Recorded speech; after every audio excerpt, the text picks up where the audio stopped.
that the Quran points to natural selection. One of the main claims made by the theory of evolution is the delusion that natural selection is an evolutionary force. Modern science has revealed that this claim, first made under the primitive scientific conditions of the 19th century when Darwin was alive, is totally unfounded. In other words, it has revealed that natural selection has no mechanism permitting the development of existing life forms or the formation of new ones. But evolutionists blindly devoted to Darwinism ignore this fact in the face of science and constantly strive to keep the nonsense that natural selection is an evolutionary force on the agenda. Their aim is to impose the theory of evolution, which is devoid of any scientific foundation, on people lacking sufficient knowledge of the subject by way of indoctrination and propaganda.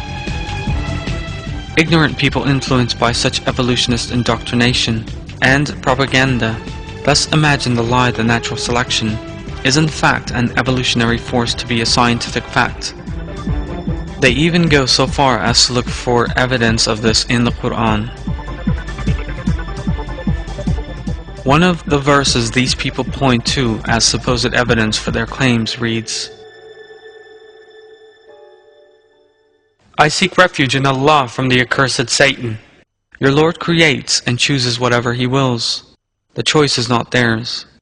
Glory be to Allah. He is exalted above anything they associate with Him."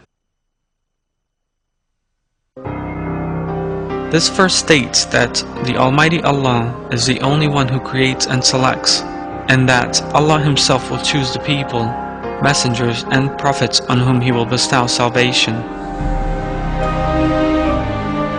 The theory of evolution's claims regarding natural selection is the delusion that living things were selected through evolution as a result of natural events, and that this led to the emergence of new species. As we have seen, the meaning of this verse has nothing to do with evolutionist claims. Not the slightest inference pointing to any evolutionary natural selection can be drawn from it. Therefore, to claim there is a sign for evolutionary natural selection in this verse will be an imprudent act. Islamic scholars are also unanimous in interpreting the verse in the sense we have outlined. Imam Tabari, for instance, interprets it by saying,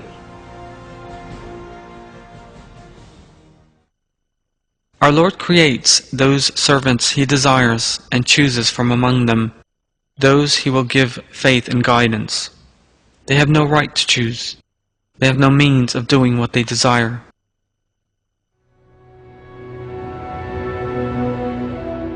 The great commentator Omar Nasuhi Belman also interprets the verse as meaning, "In those holy verses, Allah declares His creative power, that He favors and chooses whom He wishes, His wisdom and might, His unity, His meriting praise and splendor, His divine command, and that all His servants will be summoned to His spiritual presence." In other words, no one could prevent the Almighty's favoring and choosing in any way. Whatever His servants choose is not effective on their own. With all due respect, Allah is not obliged to create what they favor and prefer. Allah does not send His prophets upon the preference and opinion of the people to whom He has sent His prophets, but only upon His divine preference. Only He knows how and by which means goodness and prosperity will manifest. He has no partners, nothing may exist against His eternal will, and no one's will may be against His exalted determining and selecting.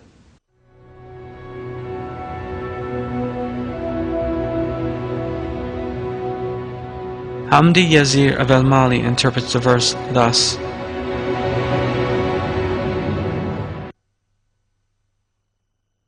"Our Lord selects and creates that which He chooses." In other words, He creates what He chooses and selects what He wishes from those things He creates. He elevates to great tasks such as prophethood. They have no right of choice. For that reason, they have no right to ascribe other partners to Allah, and to choose and appoint other deities.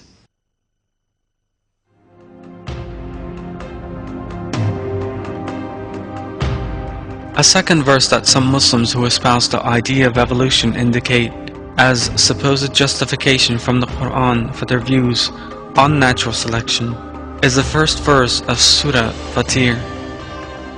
I seek refuge in Allah from the accursed Satan.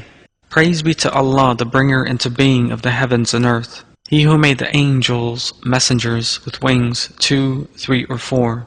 He adds to creation in any way He wills. Allah has power over all things. They point to the expression He adds to creation in any way He wills as a proof of the alleged evolutionary development.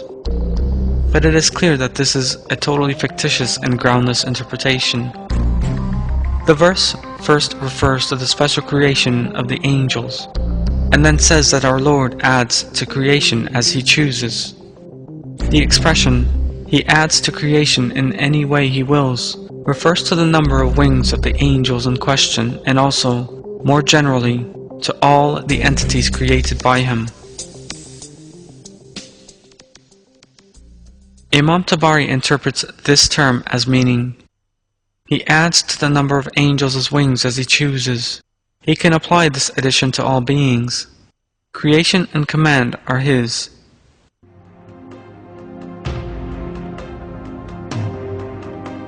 Omar Nasuhi Balman interprets the verse in the same way as Imam Tabari, saying, He is so all-powerful that He gives the angels the number of wings and powers they possess.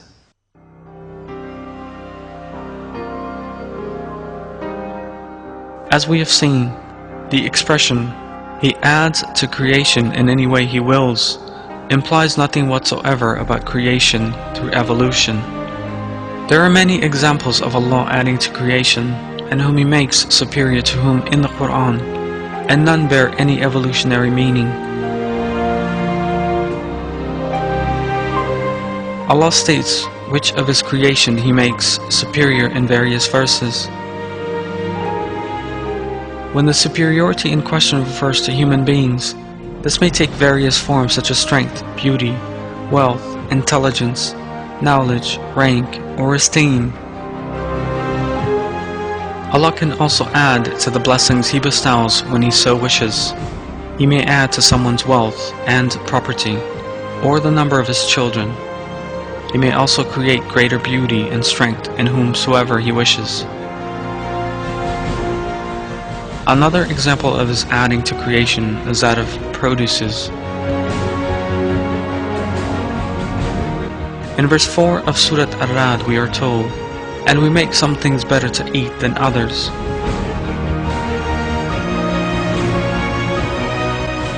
Despite their emerging from the same soil and being irrigated with the same water, Allah can add to the flavor or productivity of whatever goods He so chooses.